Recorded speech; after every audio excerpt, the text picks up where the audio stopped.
Bah écoutez, deux choses. D'abord, la France n'a plus de diplomatie. Je vous rappelle qu'on est l'un des 5 pays à avoir un siège permanent au Conseil de sécurité. Il y a une époque, je disais, rendez-nous les Chirac et Villepin, rendez-nous les Mitterrand et Roland Dumas. Il y a une époque où la France avait un discours différent.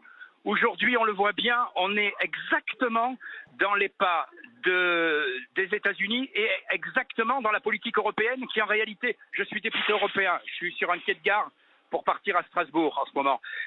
Aujourd'hui, la politique à Strasbourg ou à Bruxelles, elle est faite par qui?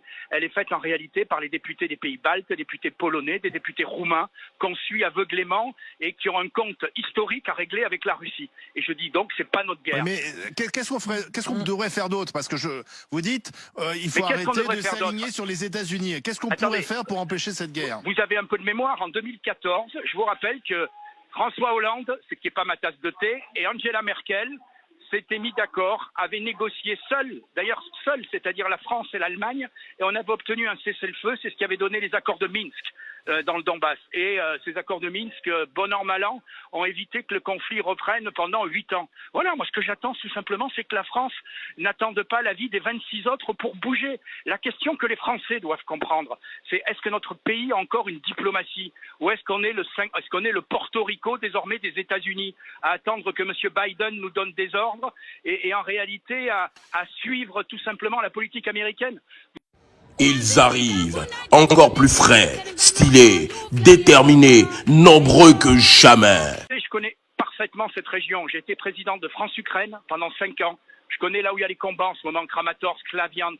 Et comme vous le savez, aussi j'ai des liens avec la Russie. Je trouve que ces pauvres gens, je dis bien ces pauvres gens, quand je suis rentré tout à l'heure à la gare de l'Est, il y avait, excusez-moi, des queues de réfugiés, des pauvres femmes et des gamins devant un stand réfugiés. Voilà, ces pauvres gens aujourd'hui sont utilisés pour saigner la Russie.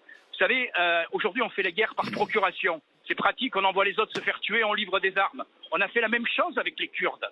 Quel est le rêve des États-Unis aujourd'hui? C'est de saigner la Russie. Quel est le rêve d'une partie des Européens? C'est tout simplement d'affaiblir la Russie. Ben, les Ukrainiens font le boulot, on livre des armes et pendant ce temps on part en vacances. Oui, bonjour Monsieur Mariani, j'ai une petite question. Vous parlez beaucoup des rêves des Ukrainiens et des États-Unis, mais quel est le rêve de la Russie alors? Bah écoutez, si on veut savoir le rêve de la Russie, il faut se remettre à table pour négocier.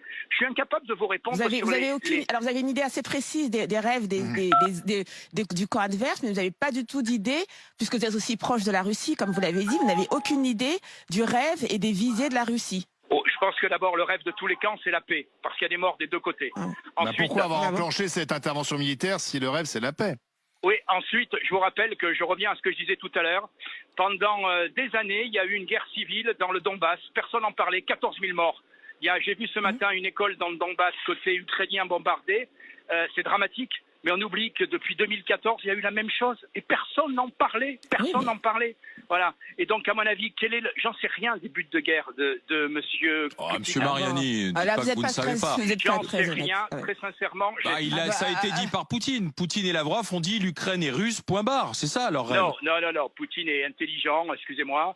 À mon avis, il maîtrise bien mieux la situation que M. Biden. Je pense qu'en réalité, Poutine aujourd'hui, comme les Russes, veulent tout simplement avoir une zone, je pense, j'en ai aucune assurance, qui est le Donbass, où effectivement... Voilà, donc il y a leur rêve, c'est de récupérer le Donbass. Tu fumes comme un ouf, ça trempe, parano, à tel point que tu doutes sur le frère, voilà no, traverse les époques. Ils veulent une zone tampon Au départ, par rapport à l'OTAN Ils veulent une zone tampon, mais je vous rappelle que c'est ce qui était prévu dans les accords de Minsk de 2014, à savoir une autonomie pour ces deux régions. Moi, j'admire M. Zelensky, qui fait le tour de tous les parlements. Comme je dis, et ça choque les gens, mais si simplement le Parlement ukrainien, depuis 2014, avait voté l'autonomie, c'est pas l'indépendance, l'autonomie de ces régions, on aurait peut-être pu éviter une guerre. Voilà, c'est tout. Et aujourd'hui, le but au départ, c'était tout simplement d'avoir les populations de cette zone protégée. Voilà. Après, maintenant, je pense que malheureusement, quand la guerre a démarré, je suis incapable de vous dire quels sont les buts de guerre de M. Poutine, pas plus que vous d'ailleurs, pas plus que tous les pseudo-spécialistes, puisqu'on ne négocie plus avec lui, on lui envoie des armes simplement et on ne sait pas ce qu'ils veulent. Oui, mais